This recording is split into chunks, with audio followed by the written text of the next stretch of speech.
Good morning, everybody. It is early in the morning, and I'm sitting here at my desk, and I wanted to share a story with you guys. I was thinking about this last night.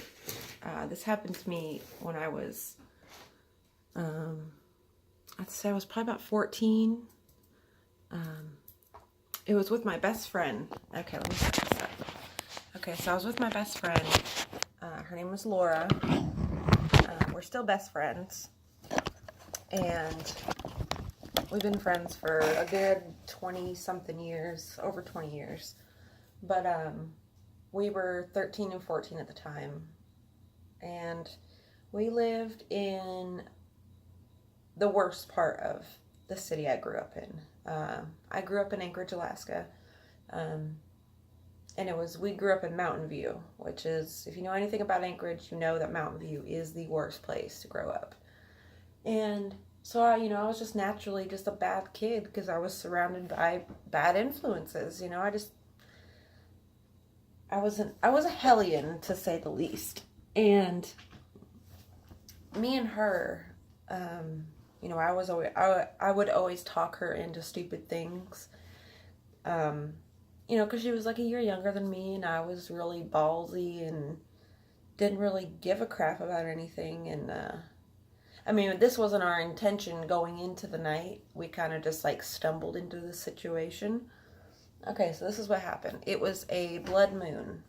It was the night of a blood moon. And we were walking around. We were smoking pot. We were trying to get on top of a building or somewhere high to see the blood moon. And so we're walking through the neighborhood, and there is a gas station. And in this neighborhood I grew up in, the crime was so bad that what they had done was there was only a few ways in and out of the neighborhood.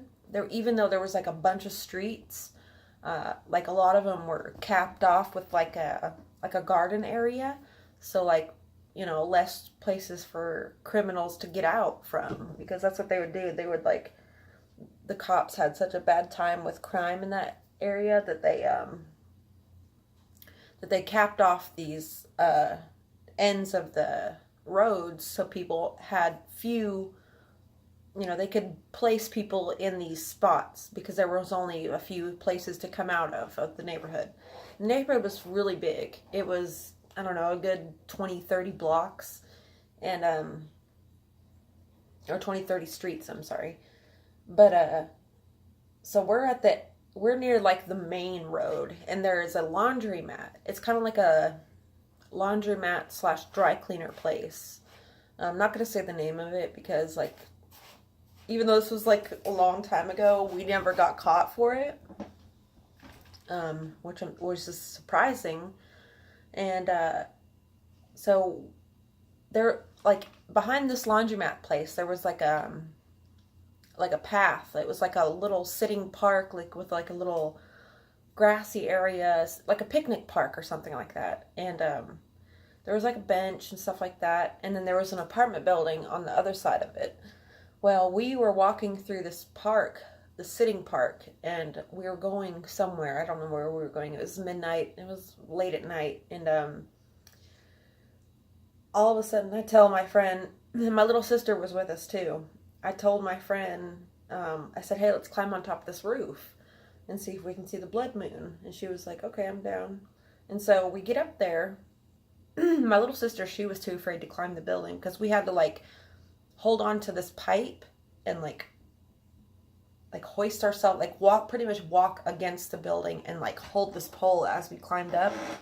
And so she was too scared to do that. So she stayed on, I told her, I was be a lookout, and if anyone comes, just yell.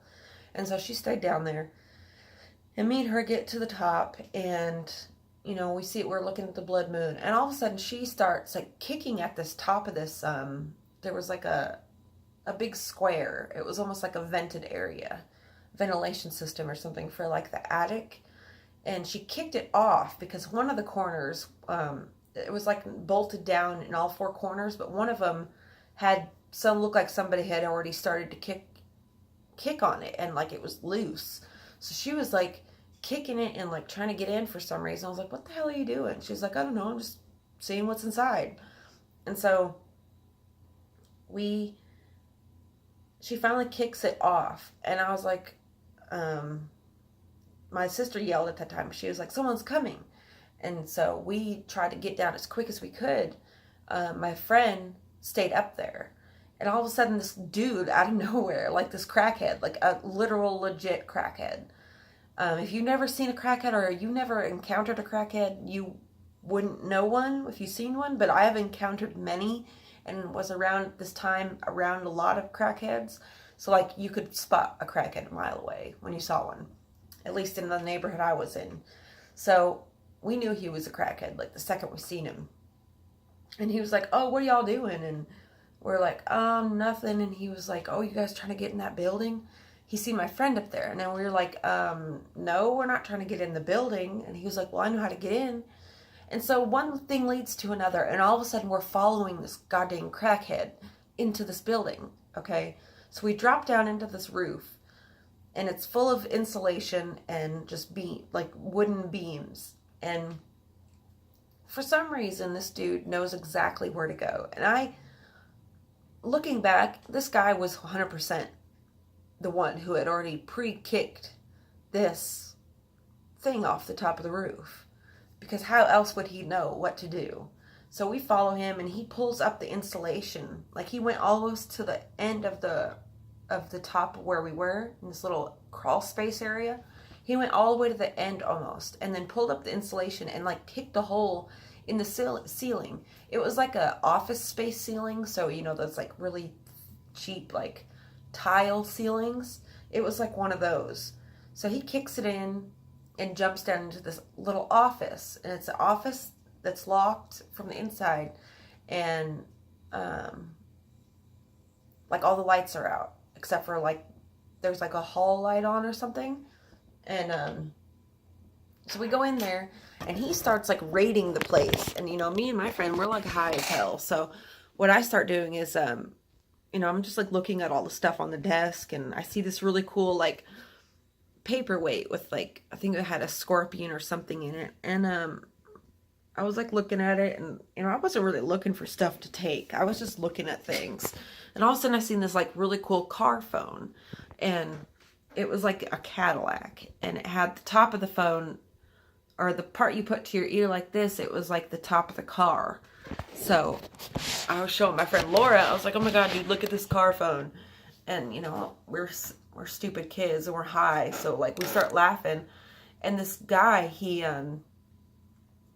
takes like all the electronics out of this office. He took the stereo, he took the little TV, he took the phone, and then he like went up into the roof, and he was gone. And I was like, Laura, how the hell are we going to get out of this place? Because like we tried to get back up in the ceiling, and it was so flimsy that we couldn't, like, we didn't have a big enough, anything tall enough to get us that far up.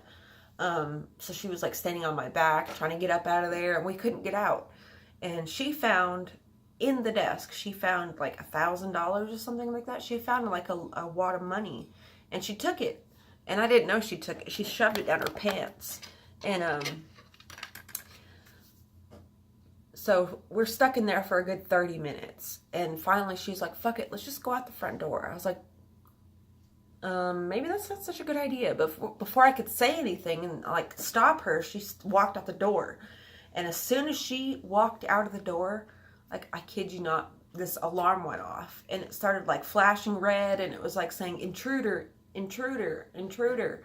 And man, that spiked my adrenaline was like, it was like instant. It was so much adrenaline.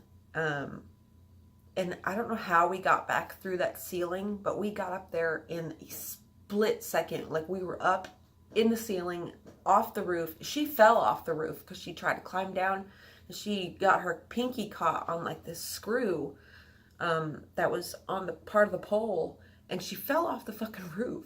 And as we were walking away from the place, all these cops. I mean, you could hear sirens for miles coming towards us. And I was like, oh my God, Laura, we're going to get in trouble. We're going to get caught. And so we're walking down the road because we had a friend that lived on the next block. And so we're walking down the road, and all of a sudden these cop cars, they stop us. And they have dogs and like all the nine. And oh my God, it was so terrifying. And they're like, did you see anybody run anywhere? And that crackhead, we'd seen him running after we got out of the place, after we got out of the laundromat place. We seen him running through the neighborhood. So I pointed. I said, yeah, he went that way. I just seen a guy run that way with like a stereo. And which was kind of awful, but like, you know, he got us into that situation kind of. And so we get to our friend's house, and we start smoking pot more, and we start listening to really loud music. And all of a sudden, like a cop knock. Like if you heard a cop knock on your door, you know what it sounds like. It's like pounding. So all of a sudden the cop knocks, and I'm like, oh God, this is it. They're going to tell us like he told on us, or that guy told on us, or like they're going to catch us. And so like, we were so nervous, and the cop just, the guy opens the door, and the cop goes, sir, we are getting complaints on your music. You need to turn your music down. And I was like, oh my God, like we actually got away with that shit. That was crazy. I'll never forget that night. Like it was so intense. It was the most, like after that point, I got an adrenaline rush from running from the cops. Like that was my adrenaline, like, of choice. I don't know if you could say that. Like just running from situations, it became an adrenaline for me. So yeah, that was the story of how me and my friend and a crackhead robbed a laundromat when I was 14. Pretty crazy. I got a few other stories the same. That was the only time we'd ever done something like that. I don't advise anyone breaking the law or anything like that. It was just, you know, product of our environment / being stupid kids, you know? So, yeah. If y'all want to hear any other stories, I've got a bunch more. But yeah, I'll talk to you guys tomorrow. Bye.